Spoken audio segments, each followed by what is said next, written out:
Yes, salut ma gueule, c'est Ronick, j'espère que vous allez bien, je vous souhaite la bienvenue sur cette nouvelle vidéo et ce nouveau gameplay sur la chaîne de la Sphinx Clan. Et aujourd'hui les gars, on se retrouve pour un putain de bon gameplay qui va comporter un 86-0 réalisé par le player Screech à l'aide de sa SMA Speakeasy sur la map Retreat en mode de jeu domination sur Call of Duty Advanced Warfare. Donc n'hésitez pas à le féliciter dans les commentaires et également dire si mon commentaire vous aura plu, également liker un maximum la vidéo et allez vous abonner à la chaîne de Screech qui se trouve dans la description. Allez checker sa chaîne, allez vous abonner, il sera vraiment très content, ça lui fera vraiment très plaisir et à nous aussi. Donc les gars, pour ceux qui n'ont jamais entendu ma voix, c'est tout à fait normal puisque je suis un nouveau commentateur de la Sphinx. J'ai été recruté il y a bientôt 2 jours par Varmer qui est le leader principal de la team. Donc moi je m'appelle Warnick, j'ai 14 ans, j'habite dans le nord de la France, du côté de Lille et du côté de Calais pour être plus précis. Et donc voilà, donc j'ai été recruté hier par l'un de mes commentaires que Varmer a complètement apprécié. Donc je suis vraiment très content de faire partie de cette team. Je ferai tout mon possible pour y rester le plus longtemps possible. Ça fait pas super longtemps que je suis dans la team, mais voilà, les convos Sky, franchement on se marre bien. Il n'y a pas d'insultes, c'est vraiment réglo. On s'apprécie entre nous, on se respecte. Et franchement cette team envoie vraiment du lourd. Et le sujet d'aujourd'hui va donc parler de Assassin's Creed. Donc qui ne s'est jamais posé la question, est-ce que les assassins de Assassin's Creed ont vraiment existé? Donc je vais vous donner la réponse. Donc faut savoir que Assassin's Creed a fait son apparition en 2007 sur PS3 et Xbox 360. Donc franchement je n'ai jamais fait le 1 tout simplement parce que j'étais petit, voilà, et voilà, enfin voilà quoi, je savais pas y jouer et je m'en foutais un petit peu. Mais je connais des gens qui l'ont fait.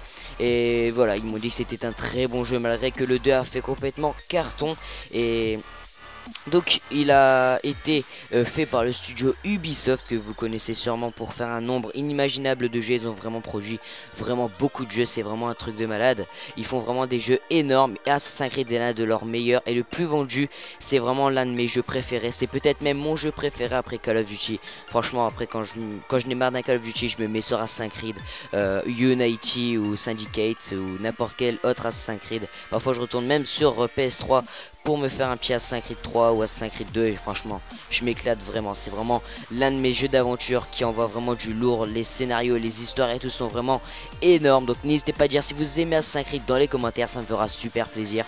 Donc pour revenir au sujet principal, donc oui, les assassins ont vraiment existé.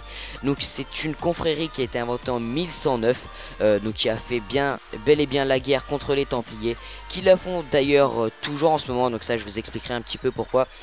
Donc faut savoir que tous les assassins après Ezio Auditore qu'on retrouve dans Assassin's Creed 2, Brotherhood et Révélation n'ont jamais existé. Donc que ce soit Connor, Arnaud, Jacob ou tous les Assassin's Creed, tous les personnages, même dans les DLC, Libération, etc.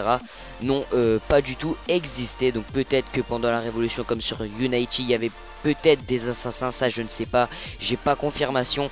Mais voilà, ce qui est sûr c'est que Arnaud n'a jamais existé. Mais Altaïr et Ezio ont vraiment existé et leur histoire est tout simplement vraie. Donc je sais pas si le truc avec l'histoire avec la pomme d'Éden, etc. Ça après ça reste un peu une mythologie. C'est un peu comme l'histoire avec les dieux grecs, etc. Ça on ne sait pas. Ce qui est sûr c'est que Assassin's Creed s'est inspiré de ces deux assassins pour faire l'histoire d'Assassin's Creed. Donc voilà, ça a vraiment plu un nombre inimaginable de personnes. Et voilà, donc leur guerre avec les Templiers, la base secrète, si on peut appeler ça leur base secrète, se situe exactement à Bagdad, donc qui est un pays arabe, il me semble, un pays arabe, un pays musulman. Et donc leur base secrète est située là-bas. Donc c'est une base principale où apparemment des assassins existeront encore. Donc je sais pas s'ils sont encore dans le délire avec la capuche, tout le bordel, s'ils montent sur les murs et tout. En fait voilà, ça serait grave stylé, n'empêche, de voir un vrai assassin dans la vraie vie. Ça serait vraiment stylé. Et donc oui, ils sont toujours en guerre contre les Templiers. Ils ont bel et bien fait la guerre dans les années 1200, les années croisades, comme sur Assassin's Creed 1 avec Altaïr. Tout ça est vraiment vrai. Après il faut y croire ou pas. Je sais pas si la pomme d'Éden ça existait. C'est comme les croyances, c'est comme les religions, ça on peut pas savoir, on y croit ou on n'y croit pas. Donc voilà les gars, donc c'est la fin de ce commentaire. Je vous dis à la prochaine pour un prochain commentaire sur la chaîne de la Sphinx Clan. Allez ciao, bye bye, peace. And now it's just like, man, you gotta have that time where you just like disconnect from the scene, just the race. Like, and it's a race that I've created in my head, you know? But you have to step away from it